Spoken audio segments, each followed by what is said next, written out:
Boa noite, pessoal.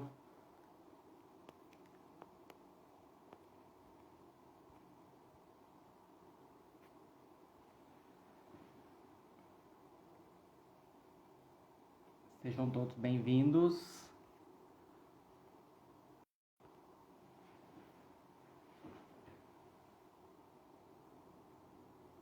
Todo mundo está ouvindo bem?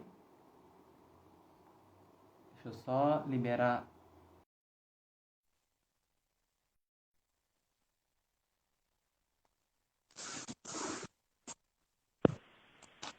Olá. Oi, Laís. Boa noite. Boa noite, tudo bem? Joia, sejam todos bem-vindos. Essa live aí, nessa quarta-feira à noite. Deixa eu tirar esse óculos, tá dando reflexo. Pronto. Nós combinamos a cor da roupa, Túlio. Não é? Tá vendo? Quase. Deixa eu pegar aqui. Boa noite, pessoal. Boa noite. Ó, a Camila entrando, meu primo Vitor. Sejam bem-vindos. Lude. Hoje muito conteúdo, né, Túlio? Não é? Vamos já avisar pro pessoal, né? A gente tinha programado essa live para falar tudo sobre transtorno depressivo em criança e adolescente. E aí a gente percebeu que não dá para falar tudo, né, em uma hora. E a gente resolveu dividir os temas, né? Nós vamos falar hoje mais sobre a questão da suspeita, do diagnóstico, né, de como que é feito essa avaliação inicial. E na próxima semana nós vamos fazer uma abordagem mais com relação ao tratamento. Não é isso, Laís? Isso mesmo. Então, assim, é muito importante a participação nas duas lives, porque é continuidade. Como é muito conteúdo, né, e a gente ficou muito preocupado, e nós ficamos muito preocupados em passar para vocês, né, informações que realmente, né, fixem aí, que vocês, né, entendam realmente a complexidade desse quadro, a gente resolveu dividir. Então, hoje a gente vai aprofundar mais em relação ao diagnóstico, em relação à diferença aí muito expressiva quando a gente pensa no quadro depressivo no adulto, quando a gente pensa no quadro depressivo infanto-juvenil. E aí, semana que vem, no mesmo dia, no mesmo horário, a gente fala sobre o tratamento. Legal. E aí, podemos começar ou você quer guardar mais um pouquinho? Acho que a gente pode começar, que aí como ela vai ficar O pessoal vai gravada, né? entrando. O pessoal vai entrando. Então tá bom. Primeira coisa, né, Laís? Tem depressão em criança e adolescente? Adolescente já é comum, né? Mas em criança? Tem depressão em criança? Ai, infelizmente tem, né, Túlio? Não é? Isso, né? Infelizmente tem.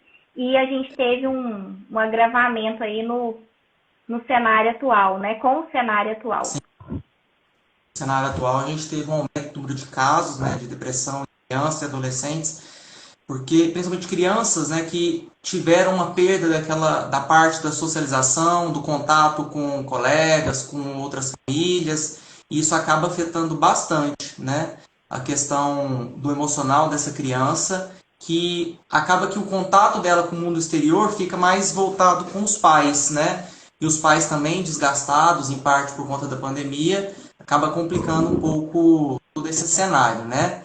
Mas e aí, quando que a gente suspeita, né, de depressão em criança e adolescente, né? Você quer que eu possa falando? Pode falar. Então, tá bom. Então é importante que a gente tenha em mente que a depressão, né, em criança, ela é diferente da depressão no adulto.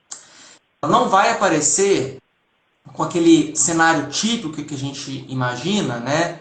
De tristeza, de falta de motivação, a anedonia, né? Que é a falta de prazer nas atividades habituais que a pessoa tinha anteriormente, né? Então, é um quadro que envolve sintomas diferentes do adulto, né? Quando a depressão ela se manifesta em qualquer idade, nós vamos suspeitar da criança quando tiver mudança de comportamento. Se a criança mudou o comportamento, a gente tem que ficar atento, porque pode ser um sinal ali de alteração do humor dela, né? Então, é importante avaliar todo esse cenário em volta da criança, né? E a gente vai suspeitar quando? Quando houver uma maior irritabilidade, quando esse afeto da criança, né, ficar diferente, né? Quando essa criança não conseguir mais fazer as atividades que ela fazia anteriormente, né? Uma outra coisa que é muito comum na criança, queixa somática. Aquela criança que reclama demais de uma dor de cabeça, dor no estômago, a gente precisa dar uma atenção para essa criança e saber se realmente não pode ser uma alteração de humor. Porque essa criança não vai apresentar, não espere, pode ser que venha, mas não espere dessa criança um quadro de rebaixamento do humor, de isolamento. Pode acontecer, mas nem sempre é tão comum. Né? Importante a gente ficar atento. Né? Pode vir a tristeza, mas pode vir outras alterações. E é muito comum também vir problemas de comportamento associado. Era uma criança que antes era muito boazinha. De repente ela começou a não obedecer mais os pais. É uma criança que ia bem na escola. De repente caíram as notas da escola. Tem que ficar atento também a essas mudanças. E também acontece no adulto e na criança, alteração de apetite, alteração de sono. Tudo isso a gente tem que ficar de olho. Que realmente pode ser um sinal da depressão na criança. Esse ano eu recebi muitos casos, né, de depressão em criança, porque essa rotina quebrada, né, e essa expectativa, uma coisa que aconteceu muito esse ano, ô Laís, foi a questão da quebra da expectativa. As crianças ficavam assim, ó, é agora, vai voltar a aula? E agora, vai voltar minha aula? Vai voltar? Não vai voltar? Essa expectativa que foi frustrada em vários momentos, agora vai, não, agora não vai. Não, a pandemia piorou. Isso aí trouxe para essas crianças um sofrimento intenso, porque elas já não sabem como que vai ser o mês que vem, se vai ser em casa, se vai ser realmente na escola, de volta, como é que vai ser esse contato com os coleguinhas, e acaba que isso vai gerando uma angústia muito grande, né? E é importante a gente saber que essa criança que tem já um sinal precoce de sofrimento precisa agir para que esse quadro não evolua, né? No adolescente, como que vai aparecer quando a gente suspeita no adolescente? O adolescente é uma fase que a gente tem que ficar também atento, porque ele tem já uma fase de revolta por si só, né? Nessa autoafirmação, né, dos seus próprios valores e um certo distanciamento, né, dos valores dos pais. Isso por si só já gera um conflito. E na hora que você tem um quadro depressivo associado com esse adolescente, acaba que muitas vezes ele não vai expressar esse sentimento dele. Ele às vezes vai apenas se isolar. Nesse caso a gente já percebe o isolamento e é muito comum no adolescente que já muitas vezes não sabendo lidar com essa dinâmica de emoções que ele está vivenciando, né, nessa fase já tão complicada, e aparecer ali o quê? Automutilação, né, e muitas vezes ideação suicida. É muito comum o adolescente nessa oscilação de humor que ele tem naturalmente e age ideação suicida em alguns momentos, e daí a importância de dar todo esse apoio para que esse adolescente não vá progredindo com um quadro depressivo, né, a ponto de chegar num quadro de automutilação mais grave ou num quadro de tentativa de suicídio, né? E são vários os fatores, né, que acabam interferindo e a vivência dos pais acaba interferindo bastante, né, Laís? Como que é essa questão? Sim, muito bem colocado, né, doutor Túlio, em relação a todas essas mudanças. Porque muitas Sim. vezes comportamentos Pronto. A gente olha para todos esses comportamentos e a gente fala que é frescura, a criança não tem problemas, né? Adolescentes estão passando pela fase aí da.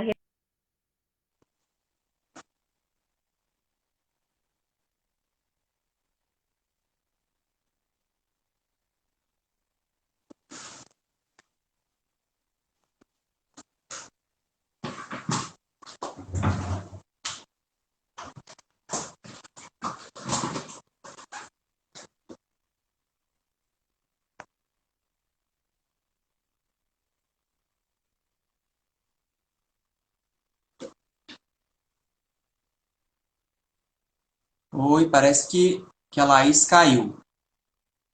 Vamos esperar ela voltar e a gente já continua. Ela já deve estar entrando de volta. A Laís está voltando, acho que caiu a rede dela. Voltou, pronto. Ok, pronto. Tava falando que caiu. Minha conexão Pode, tá pode, ok pode falar. agora? Ou tá travando? Não, tá falando, tá ouvindo. Pode continuar. Ok. Deixa eu só mandar um abraço pro meu primo, pro Danilo, que ele pediu Ó, para eu mandar um abraço para ele aqui, que ele tá aqui. Aí a gente já legal. Seja bem-vindo, continua. Danilo. Então, é muito pertinente, né, a sua fala, porque a gente é uma linha muito tênue, né, em relação aos aspectos, aos comportamentos esperados, né, para a fase que essa criança, esse adolescente está, principalmente o adolescente, e essas mudanças. A gente não fala, né, que essa linha tênue ela é mais para o adolescente, para a criança não. Mas, por exemplo, a diferença muito grande que os pais precisam estar atentos é que quando a gente pensa naquela tristeza profunda que a gente vê em um quadro depressivo no adulto, a gente vê essa irritabilidade que você mesmo trouxe e, né, os quadros aí fisiológicos, o estômago ruim, a cabecinha doendo. Então, é muito importante o trabalho do pediatra, a Camila está aqui, né, o Não é? trabalho do pediatra de identificar, né, que tem alguma questão ali emocional e fazer esse direcionamento para o psicólogo e para o psiquiatra.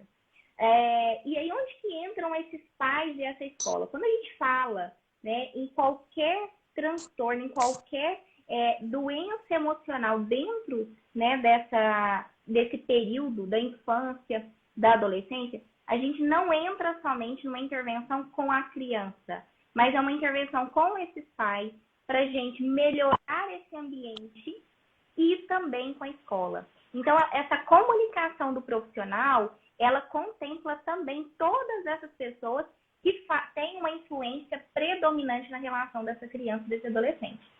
O que é muito importante a gente sempre frisar, né? Muitas vezes, né, o doutor Silvio até trouxe muito bem, quando a gente tem essas quebras. E os pais, eles têm muitas vezes uma expectativa muito grande com essas crianças. E na ânsia de corrigir e ter resultados rápidos com essa criança, acabam se fazendo muitas críticas no comportamento. E isso influencia muito, né, nessa percepção da criança quanto ela mesma.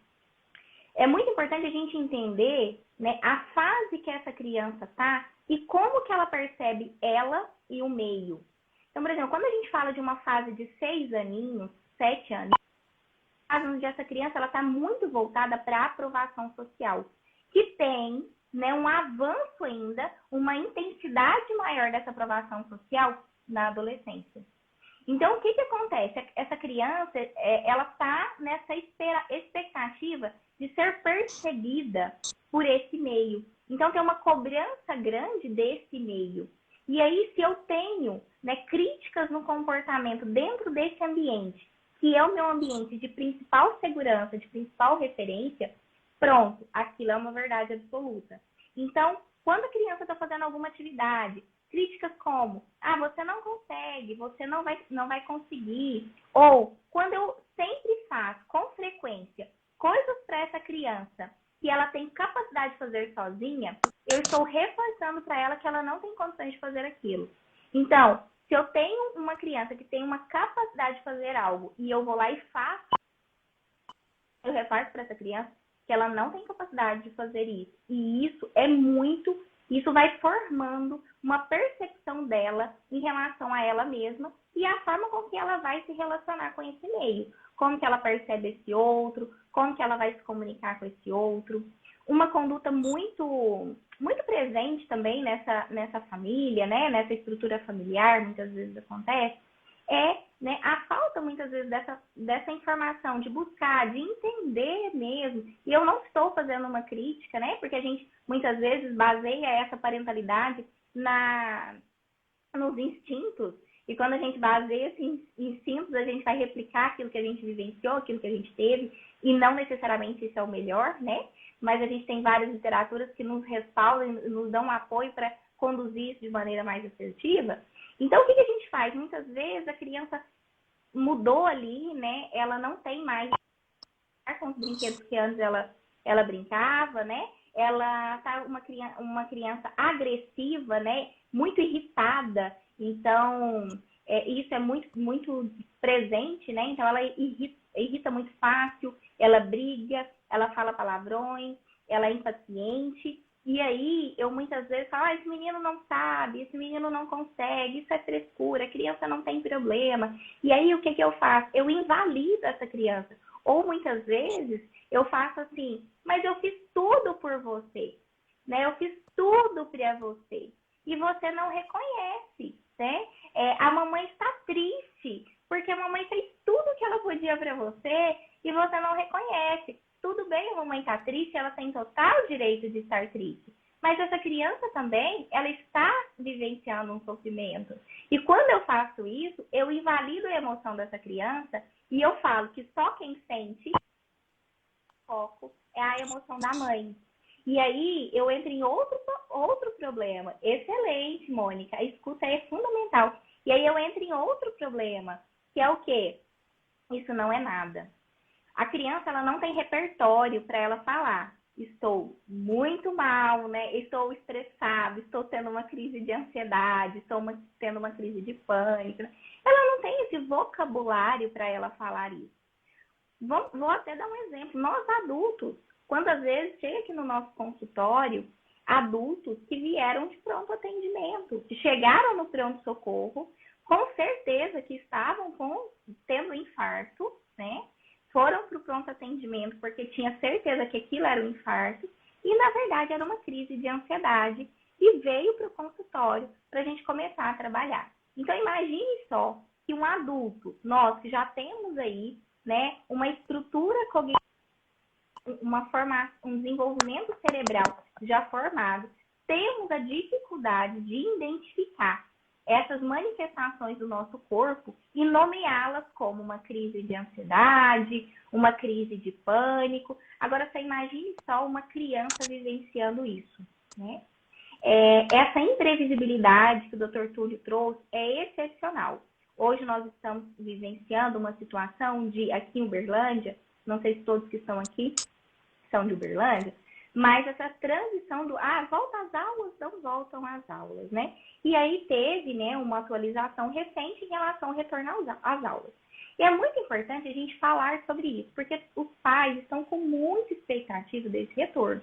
Eu concordo quanto à importância dessa interação, eu concordo com a importância de tudo isso e o quanto que essa escola exerce um papel fundamental no desenvolvimento dessa criança.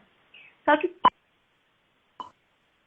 é muito importante a gente preparar essas crianças, e quando a gente fala de preparar, é ir trabalhando com elas sobre essa questão da imprevisibilidade. Então, está sendo feito um trabalho, pode ser que volte às aulas e pode ser que depois que voltar retorne ao online. Isso é uma realidade, né? Então, se for possível ir fazendo esse processo gradativo, nesse próprio retorno às aulas, é essencial. A gente não consegue, nem eu, nem o Dr. Túlio, olá, Fer, nem eu, nem o Dr. Túlio, fazer um trabalho, né, magnífico sem o apoio desse ambiente, que é nesse ambiente que essa criança vai retomar e dar continuidade à sua existência, às suas relações. Então, o Dr. Túlio da automutilação, que ela pode estar presente tanto no quadros depressivos quanto em quadros ansiosos.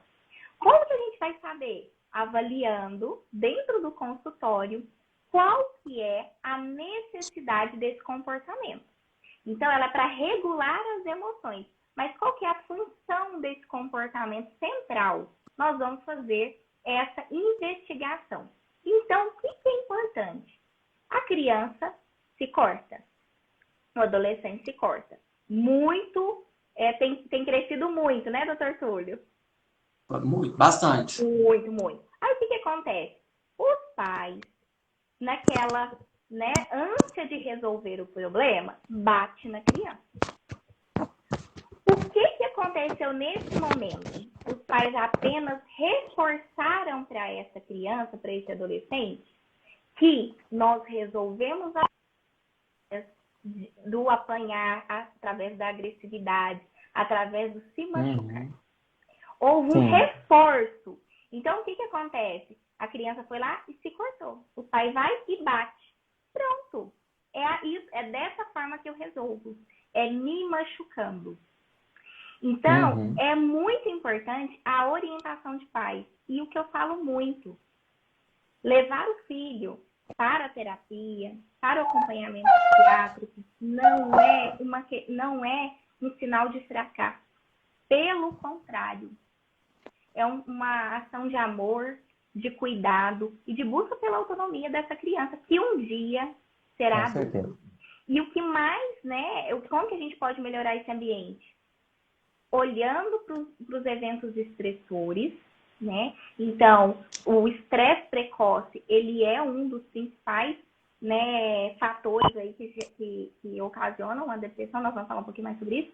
Mas, olhando para essa criança, tendo atenção, olhando aí para a alimentação, para os comportamentos, buscar ajuda rápida. A criança, ela não tem essa noção como nós temos de morte, de vida. Então, as tentativas, muitas vezes, elas são eficazes. A gente tem uma relação muito forte dos quadros depressivos com o suicídio. A maior causa hoje de suicídio está relacionada a doenças mentais, Então, é muito importante a gente olhar. Muitas vezes essa criança ela está querendo ir para uma outra dimensão ou só reiniciar aquele sofrimento. Ela não tem essa noção de que ela vai para um lugar e ela não tem volta. Então, uma visão diferente dessa questão do suicídio em si. Então, isso é muito importante olhar e sempre buscar, por mais que nós estamos em um período de muita imprevisibilidade, construir previsibilidade dentro desse ambiente, o máximo possível. Então, eu ter momentos aí de leitura com os meus filhos e isso ter um horário. Eu ter um momento de sentar à mesa e todos comerem juntos. Então, esse contato e essa previsibilidade dentro desse ambiente familiar, ele é muito importante. Porque essa criança vai se posicionar no meio com base nessa segurança que ela teve dentro desse primeiro núcleo. Então, mais ou menos isso. Quer complementar alguma coisa? Não, era isso mesmo, né? E aí, uma outra, assim, a gente construiu essa live, com base nas perguntas, que foram aparecendo no nosso dia a dia e também nas caixinhas, do Instagram, E uma pergunta que apareceu para mim foi: com que idade que pode vir o quadro de depressão, Igual eu tinha falado, Tá ouvindo, Laís? Tá ouvindo? Então, tá bom. Igual eu tinha falado antes, o quadro de depressão ele pode aparecer em pessoas bem jovens mesmo, em crianças que já têm algum estressor ali já bem no início, da infância, já pode apresentar alterações de comportamento condizentes com o quadro depressivo. Todos de acordo com a sua faixa etária, Eu coloquei alguns posts no Instagram, essa semana, falando um pouco sobre isso, A prevalência, em pré-púberes, pré-adolescentes aí, ela é em torno de 1 a 2%. Já nos adolescentes, ela vai ser em torno de mais ou menos 5%, por aí. E, assim, muito se estima que esses dados estejam um pouco abaixo do que realmente é a realidade, né? E a prevalência acumulada, né, que ao longo aí de o tempo, né, dessa criança, desse adolescente, ela vai gerar em torno aí de 15%, né? A chance dela apresentar um quadro depressivo. Então pode apresentar bem jovem, e é importante que a gente fique atento, igual você falou, que busque ajuda, que busque um apoio da psicóloga, quando for um caso mais grave, que procure o psiquiatra para estar fazendo o acompanhamento, né? E muitas vezes, realmente, às vezes, quem vai ficar, se for uma criança, muito jovem, né? Se for uma criança realmente ainda na primeira infância, é muito comum um pediatra, né? A doutora Camila está aí para contribuir com a gente, porque ela deve chegar para ela, muitos casos também, né? Aquela criança que está com a linha do crescimento prejudicada, está com ganho de peso prejudicado, merece uma atenção. Pode ser que seja um quadro depressivo, né? E é importante falar, né, com relação à depressão, assim como no adulto, a gente tem uma alta taxa de recorrência, né? E qual que é a forma da gente evitar o quadro de recorrência? É a gente fazer o tratamento, o diagnóstico, né, precoce, e estabelecer o tratamento. Quanto mais rápido for feito esse tratamento, né, maiores as chances que a gente tem de uma remissão do quadro e, consequentemente, menor a chance de você ter uma recidiva. E uma coisa que é muito comum, até veio de dúvida hoje, né? O tratamento não é para a vida toda. O tratamento, a gente vai falar mais na próxima semana, né? Mas o tratamento ele vai ser feito por um período específico. Só que é importante que você faça esse tratamento por um período recomendado. Porque se você interrompe o tratamento, você aumenta a chance de ter um quadro mais grave e aumenta a chance de ter uma recaída, né? Ou seja, se você tiver melhorado o quadro, assim, pode ser até aumentar a chance de uma recorrência, né? Um detalhe interessante é que a depressão nas crianças, né, ela tem uma taxa muito igual entre os gêneros. Agora, passado ali já perto da adolescência, ela é 2 vezes mais comum nas meninas do que nos meninos, tá? Perto da adolescência. E é importante a gente falar também da questão do fardo dessa doença, né? E muitas vezes os pais às vezes sabem que a criança está diferente e às vezes ou não querem acreditar ou não querem realmente assumir que a criança esteja realmente com quadro. Não é possível, eu faço tudo pelo meu filho, como que ele pode ter um quadro depressivo, né? E muitas vezes essa postura ela não vai ajudar tanto, né? O melhor que se pode fazer é você dar o apoio necessário, entender o que aquela criança, o que aquele adolescente está passando, né? E realmente entender por que ele está com essa angústia, por que ele está mais irritado, por que mudou-se a rotina dele, né? E realmente, às vezes, né, com essa pandemia e com todas essas questões que a gente está vivenciando, os pais muitas vezes não conseguem ficar atento. Então, se tiverem outros profissionais que estão ali perto, né? Professores, né, os psicólogos, que às vezes o paciente já está fazendo acompanhamento, é muito importante que tenha essa atenção e tenha um diálogo também, né? Eu já recebi contato, às vezes a gente tem contato com professores, né, e com psicólogos também, e às vezes um psicólogo, um professor que tem uma impressão diferente, né, pode realmente trazer informações muito legais para a gente, para poder melhorar o acompanhamento daquela criança, que muitas vezes na hora ali do consultório, às vezes não traz todos os dados, né? Então é importante que a gente esteja atento e um trabalho multidisciplinar, que você pegue informações de várias fontes, né? Com relação aos fatores de risco, né, para depressão infantil, são vários fatores. É importante a gente ter a noção de que é um quadro multifatorial e basicamente temos 2 polos. Um polo de carga genética, né, que seria aí a carga genética dos genes em si, e também os fatores pré-natais, né? Às vezes aquela mãe, se ela fez o pré-natal direitinho, se não fez uso de substância, de álcool, não fumou durante a gestação, tudo isso acaba interferindo, né? E aí seria algo mais constitucional, de predisposição para um quadro depressivo, e a outra parte seria os fatores ambientais, que eu acho que você ia falar um pouquinho para a gente, né, Laís? Sim, desses fatores ambientais que interferem. E é muito comum, né, só finalizando, é muito comum que tem uma carga genética de pais ou de avós, né, a carga genética familiar de quadros depressivos e, junto com isso, uma mãe que tem um quadro depressivo, ela tem que estar bem para conseguir dar os cuidados necessários. excelente. Porque o que, que acontece? Quando você trouxe, né, a questão da recorrência, isso é muito importante. Quanto mais precoce eu tenho esse quadro depressivo, né? E quanto mais moroso eu tenho, né? Quanto mais morosidade eu tenho de começar esse tratamento, eu tenho uma maior, né? Uma maior intensidade em relação ao quadro, então eu vou piorando esse quadro e eu tenho uma prevalência maior aí de desencadear um quadro crônico, né? Pensando aí e aí até Sim. desenvolver um outro transtorno, que é o distímico, que é a distimia, que está dentro também desses critérios. Então eu tenho essa situação, né? E quando a gente pensa dentro desse período aí, uma mulher que já teve um quadro depressivo, eu tenho uma gestação, eu tenho uma alteração nesses hormônios, se eu não fizer um acompanhamento, eu tenho é muito mais propício que essa mulher vá desencadear, né, uma depressãozinha aí pós-parto. Então é importante sim acompanhar, e aí tem até um post sobre a crise puerperal, lá o baby blues. Então eu tenho um Uhum. período onde sim, é baby blues, até 15 dias mais ou menos eu tenho aí, né, ok, faz parte daquele período que essa mulher tem vivenciado. Mas eu tenho uma continuidade desse quadro e eu continuo, né, com sofrimento. Porque o que é a dúvida de muita gente, né? Ah, estou triste.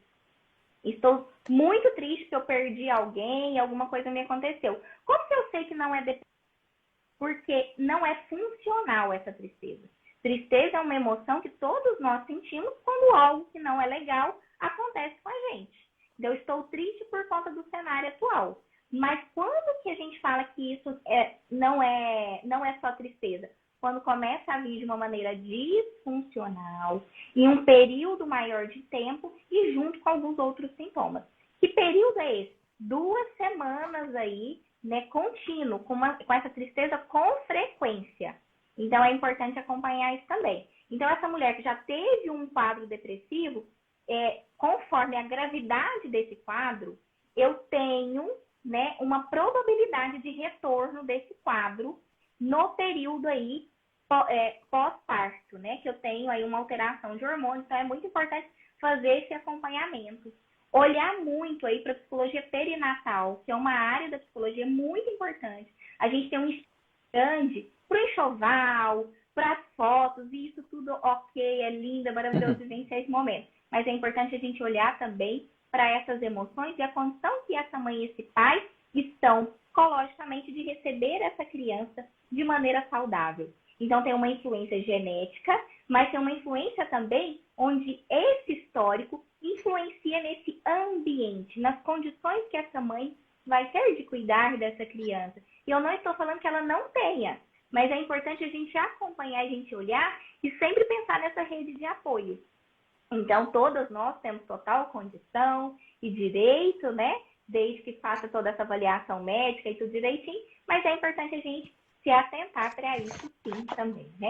Esses fatores ambientais também, a gente tem que pensar sempre no estresse precoce, né? A gente sempre fala que a gente fala, não, né? Tem estudos que trazem que todos nós, né, nascemos com temperamento. Esse temperamento, ele é herdado geneticamente. Você não forma temperamento. Então, você tem 2 crianças aí, quem está aqui nos assistindo, que são, né, que tem filhos, mais de um, sabe que essas crianças, elas nascem com temperamentos diferentes. O que isso nos diz? Né? Então, o temperamento ele é herdado geneticamente, ok? E todos nós temos as mesmas necessidades básicas, que é de colo, que é de alimentos, que é de dormir. Todos nós temos essas necessidades básicas enquanto indivíduos. A intensidade dessas necessidades está muito relacionada a esses temperamentos. Então, eu posso ser uma criança que nasci mais irritada, mais impaciente, né? Eu choro muito por conta do peito. Ai, eu já sou aquela criança que se a mamãe e o papai não cutucar ali, eu nem como, passo o dia todo dormindo. Então, né, esses temperamentos. Nesse processo, é muito importante a gente ter a sensibilidade de olhar para essas necessidades individuais dessa criança. Então, não é, eu vou criar tudo igual. Não tem problema se você quiser comprar presente para todo mundo. Então, se deu presente para um, vou dar para outro também. Mas as necessidades de cada um é diferente. E respeitar essas necessidades individuais é uma forma de cuidar e preservar a saúde mental dessa criança, desse bebê que está em formação. Então, tudo isso, né, que a gente fala aí desse afeto, do apego, né, do estar atento a essas necessidades individuais, respeitar a criança enquanto criança. O trabalho da criança é brincar. Através do brincar, a criança aprende a somar, a criança aprende a subtrair, a criança aprende a falar, a criança aprende regras, limites, a criar. Então, o trabalho da criança é brincar. Não encher essa criança de várias coisas que ela tem que fazer. Ter tempo de qualidade com essa criança. Tudo isso é preventivo, né? Então, são ações que a gente pode fazer. O que é tempo de qualidade? Tempo de qualidade é estar com aquela criança, com ela sentado, onde ela cria e ela propõe, né? Podemos meditar juntos? Podemos, é um tempo de qualidade? Mas também respeitar essa individualidade dessa criança. Então, quando a gente fala de todas essas ações, a gente está falando de ações preventivas, onde eu cuido, né? E a gente sempre fala que eu vou amenizando os impactos desse ambiente, porque eu vou fazendo uma construção ali, né, cognitiva, uma construção mais forte, mais sólida, né, internamente. Quando a gente fala de fatores de risco, então, quanto mais precoce eu tenho esse quadro depressivo, esse quadro ansioso, eu tenho aí uma prevalência maior de uma remissão de sintomas, né? Eu tenho aí uma maior probabilidade de um quadro crônico, né? Eu tenho aí também uma maior probabilidade de desencadear outros transtornos, né? Então, isso é muito importante. Os maiores problemas hoje que a gente tem, né? O que mais causa transtorno mental na vida adulta é o estresse precoce. Além da genética, é o estresse precoce. Quando que a gente vai falar assim, criança tem estresse? Tem, porque ela vive. E não é porque ela não tem o meu problema de pagar uma conta ali, um boleto, o problema que ela tem é o maior que ela já teve na vida dela. E o repertório, muitas vezes, que ela tem para lidar com aquele problema é pouco e ela precisa de apoio, ela precisa de ajuda. Então, é muito importante os pais terem o papel de validar as emoções da criança. Não existe emoção errada. Existe emoção que às vezes não é legal sentir. Mas toda emoção ela é importante. Porque se eu não valido essas emoções, eu muitas vezes reprimo isso e eu tenho um problema grande de desregular essas emoções. Então, a gente tem aí vários, né, problemas aí, né, reflexos de, né, uma falta, às vezes, de olhar nessa infância. Eu estava dando uma lida, tem algumas pesquisas, até estava olhando no site, né, algumas pesquisas da USP, tudo, falando sobre algumas ressonâncias magnéticas aí, alguns exames que você consegue prever na adolescência, né, alguns mapeamentos cerebrais, que você consegue prever aí esse início da depressão em adolescentes. Mas isso ainda é muito recente, tem estudado muito. Essas avaliações, eles avaliam ali a região do cérebro, que é a região da recompensa, né? Então, tem alguns mapeamentos nesse sentido, mas é muito recente, é muito novo, que a gente pode melhorar esse ambiente. E uma outra coisa que eu queria só falar rapidinho, antes da gente ir para outra pergunta, Túlio, é em relação à questão da depressão, dos níveis. Então, muito se fala ainda que depressão, né? Pessoa que tem depressão é aquela que fica deitada na cama o tempo todo, né? Que não tem ânimo para nada, que não tem vontade para nada. E não Temos que necessariamente, desmistificar né? isso aí. É importante a gente desmistificar, porque a gente tem níveis diferentes de transtorno depressivo. Por mais que no DSM, que é o livro que a gente utiliza, né, para fazer os diagnósticos, a gente tem aí, Uhum. chama-se transtorno depressivo maior. Isso não quer dizer que o transtorno depressivo maior é o grave. Então, a gente tem o leve, o moderado e o severo. O que que vai classificar isso? Então, eu posso ter nos três, né, nos três graus, eu tenho aí uma apatia, né? Mas a forma com que essa apatia, a quantidade, os outros sintomas que também vêm com essa apatia, o quanto que essa apatia tem comprometido. Então, isso tudo tem que ser avaliado pelo profissional. Por mais que lá o doutor Túlio, eu, colocamos lá todos os critérios, identifiquei que estou me enquadrando, meu filho se enquadra, é importante procurar ajuda para a gente orientar vocês direitinho em relação a qual o grau, né, dessa depressão. A gente tem depressões com quadros ansiosos, então é muito comum também. Então, é muito importante olhar para tudo isso.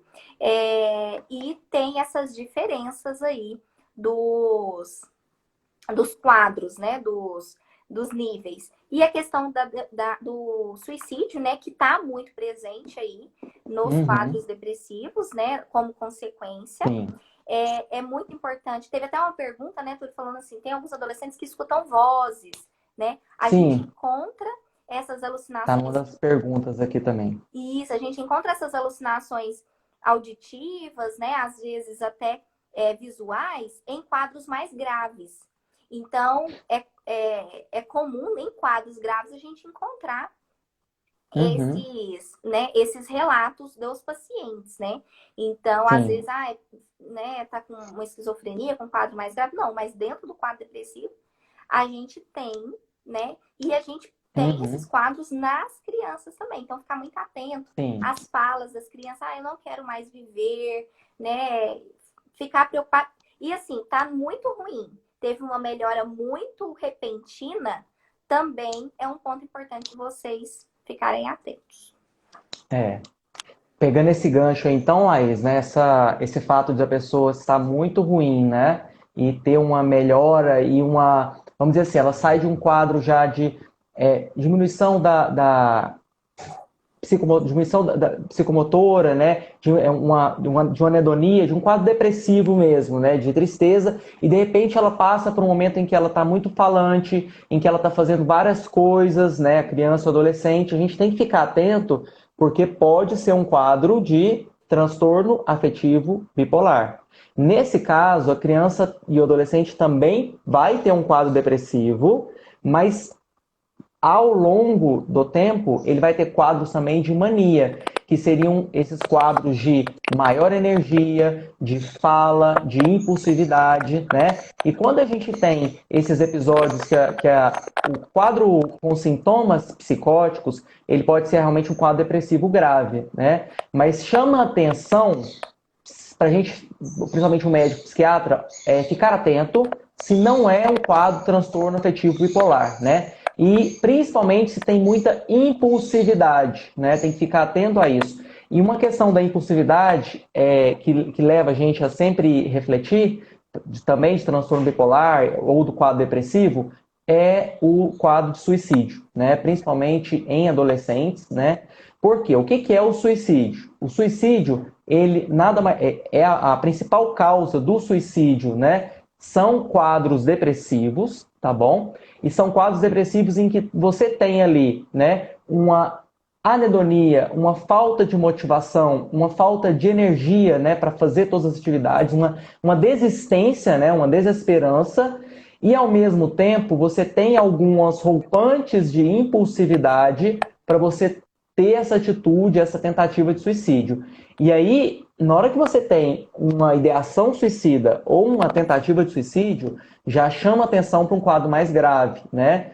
Aí, com certeza, você precisa estar com um profissional se houver essa ideação suicida. Mas antes disso, já é importante que fique atento a esses sinais sutis de mudança de comportamento, de mudança nos relacionamentos, né? Então é importante estar um pouco atento a tudo isso. E um outro ponto importante, principalmente em adolescentes, é que quando você tem um quadro depressivo em adolescentes, você tem uma certa amplificação de traços de personalidade. Então, se aquela criança ela já é mais receosa, ela vai ficar muito mais receosa. Se aquela criança já é uma criança mais distímica, já é uma criança que não tem um humor tão elevado, ela vai ficar ainda mais deprimida, né? Então, os traços de personalidade chamam atenção para o quadro de transtorno, o traço, né? E depois acaba virando um transtorno de personalidade borderline, né?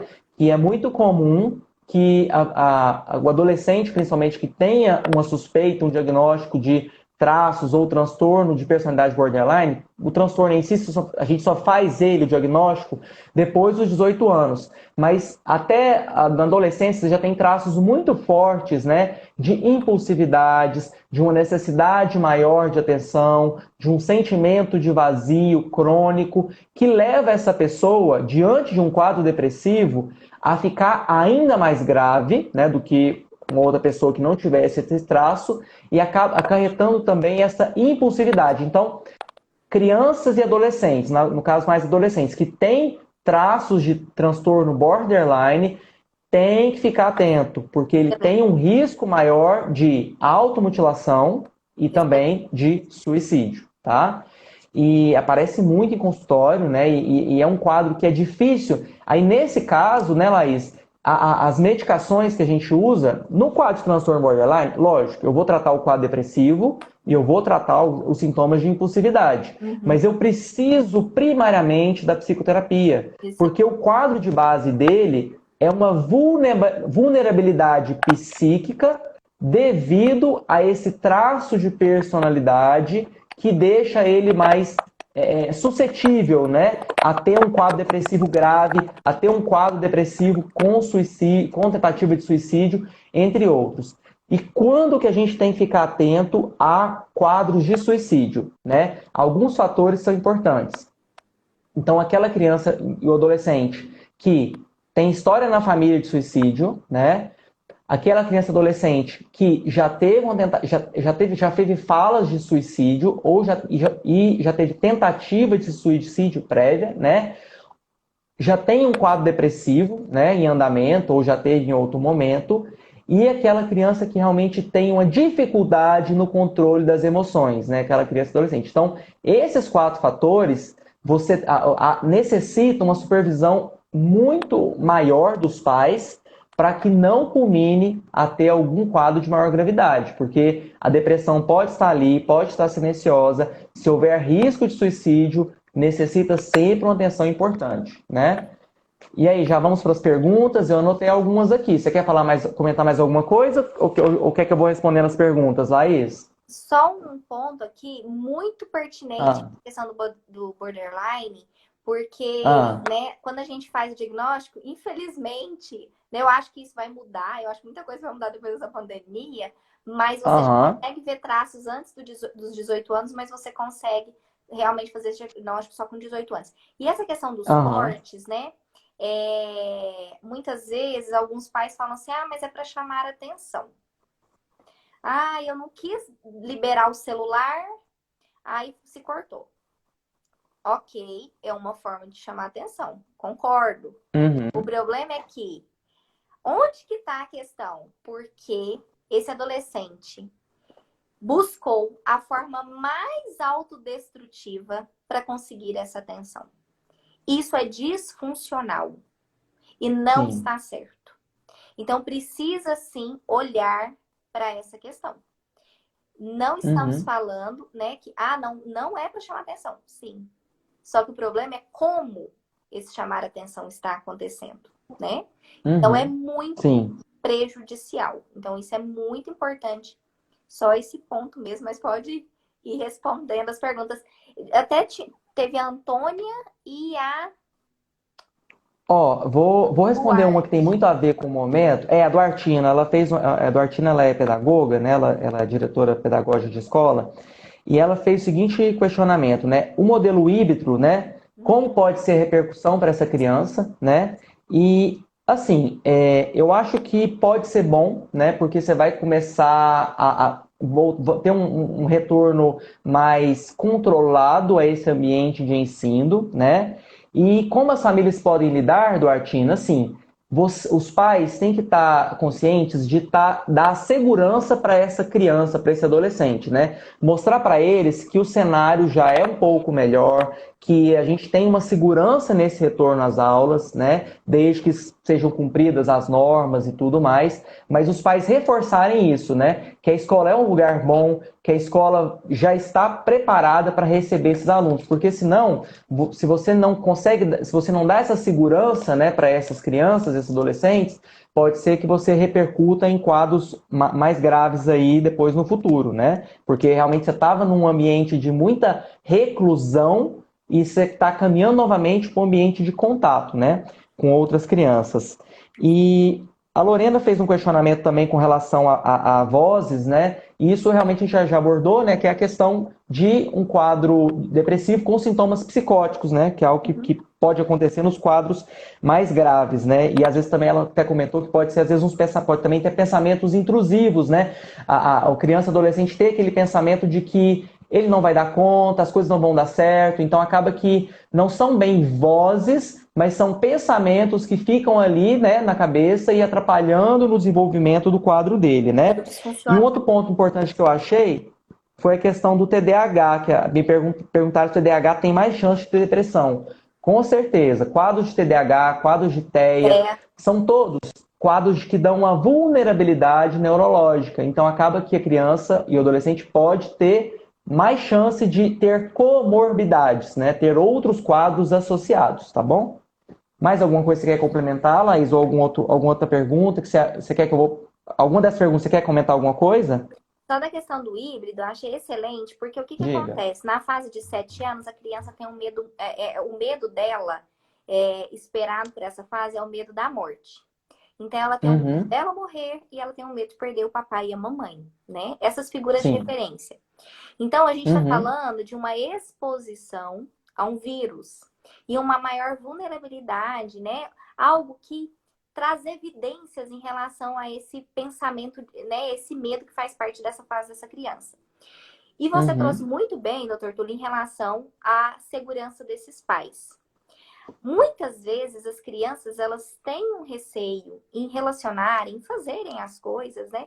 Porque elas não sentem essa segurança dos Uhum. pais. Há uma diferença Sim. muito grande em falar, está tudo bem, eu confio na escola, eles vão organizar tudo direitinho, pode ir. E os Aham. pais transmitirem de fato essa confiança. Então, às vezes, a criança vê a mãe e o pai conversando, né? E falando, ah, será que é isso mesmo, né? Então, assim, tomarem muito cuidado, serem coerentes nessas falas com essas crianças, né? De fato, né? Essa segurança ela tem que ser transmitida não só na fala, mas no comportamento, né? Vocês precisam estar seguros, porque senão eles não vão entender. E essa questão do híbrido, ela tem, né? Por mais que a gente pode falar assim, ai, é pior porque fica essa mudança, né? Sempre não tem uma rotina. É igual quando a gente fala em guarda compartilhada, né? Então tem, né? A gente dá outra live aí. Mas o que é melhor para essa criança? A gente é diferente da guarda compartilhada porque na guarda compartilhada a criança tem não tem um espaço dela. Então ela fica um pouco perdida ali de onde que é o local dela, o espaço dela. Quando a gente fala da escola, Uhum. é, esse ensino ele fica assim compartilhado. Então a casa não é mais o lugar de descanso e de relaxamento dessa criança. É a escola ali também. Então fazer esse processo gradativo, ele pode ser muito interessante, mas essa comunicação tem que estar muito clara e os professores a escola vai ter que ter uma sensibilidade muito grande em lidar com esse retorno. Porque há muita expectativa. Como eu disse, eu acho muito importante esse retorno, mas a gente vai ter outras situações aí com essas crianças de não estudar mais de pijama, não estar ali com a mamãe o tempo todo Ixi, juntinha. Então vai mudar a rotina, hein? tem algumas outras questões aí que a gente vai precisar olhar, porque vai ser uma nova adaptação. Então Com essa certeza. complicação vai ter que estar mais próxima. Então era só isso Uhum. mesmo. Tá certo. Ó, deixa eu ver Tem mais alguma pergunta? Perguntaram também sobre a questão de crise de ansiedade e tiques nervosos, né? E lembrar que uma das principais comorbidades que a gente tem em quadros depressivos é o transtorno de ansiedade, né? Até porque as vias, né, as vias de patologia da doença, elas são basicamente as mesmas, né? Algumas pessoas apresentam mais quadros depressivos, outras mais quadros ansiosos, né?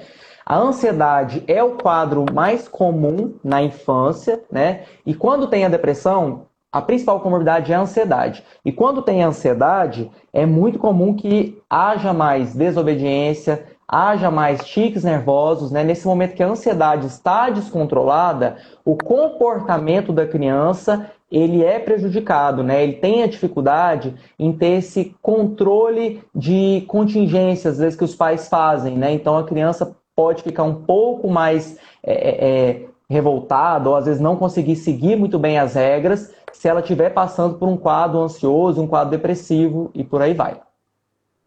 Excelente. É isso Certo? mesmo.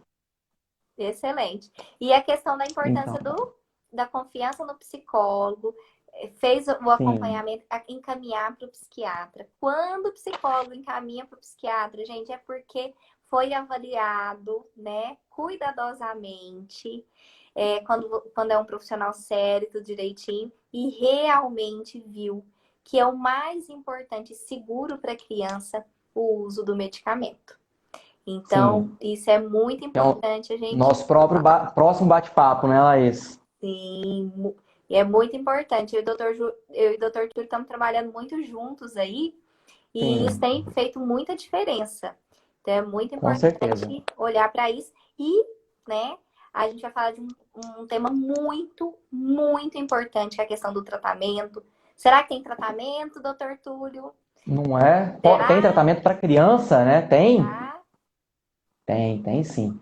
E então, assim, nós vamos falar de semana que vem, né? Abordar bastante a questão do tratamento, o tratamento da parte da psicoterapia, várias abordagens, o tratamento da parte da psicofarmacologia, né? E a importância de sempre ter esse trabalho conjunto, né, Laís? Até essas lives são muito interessantes porque a gente pode ter esse diálogo, né? A gente mostrar para as pessoas que a gente quer sempre trabalhar junto, né? Não adianta, às vezes, só tomar remédio. Se aquela criança, aquele adolescente, né, com os pais, não tiver uma mudança, né, de postura, né, um cuidado ali no dia a dia, não é o suficiente o remédio. Assim, às vezes, como vai ter casos que não vai ser suficiente só o acompanhamento psicoterápico. Então, é sempre você ter esse olhar atento, né? E muitas vezes vai chegar primeiro, né, na psicóloga, e quando for o caso, encaminhar, né? E aí, semana que vem, a gente continua esse bate-papo, né, que vai ser muito bacana.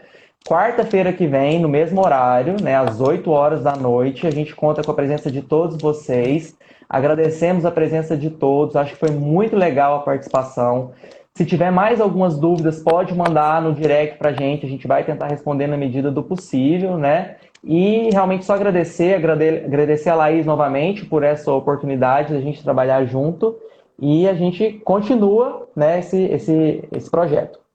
Isso mesmo. Obrigada, Dr. Túlio. Obrigada a todos que estiveram presentes. Quem não conseguiu acompanhar desde o início, vai estar gravado. Volta lá desde o início. Compartilhe, envie para as pessoas que vocês sabem que essas informações podem contribuir, ajudar. Nós estamos falando de um tema muito sério, muito importante e que precisa de mais atenção. Então, quanto mais pessoas receberem essa live, ouvirem, né, mais alternativas, recursos, né, nós levaremos para as pessoas, ok? Então, sintam-se abraçados. Um excelente feriado amanhã para quem de fato for descansar. Não é? Né? E até semana que vem. Sim. Até semana que vem. Obrigado a todo mundo pela presença. Então a gente se encontra semana que vem, a gente manda depois, né, no Instagram, 9 de junho às 8 horas. Nós vamos falar sobre a abordagem de tratamento para depressão na infância e na adolescência, tá? Agradeço novamente a presença de todos e bom feriado. Até semana que vem. Tchau. Tchau.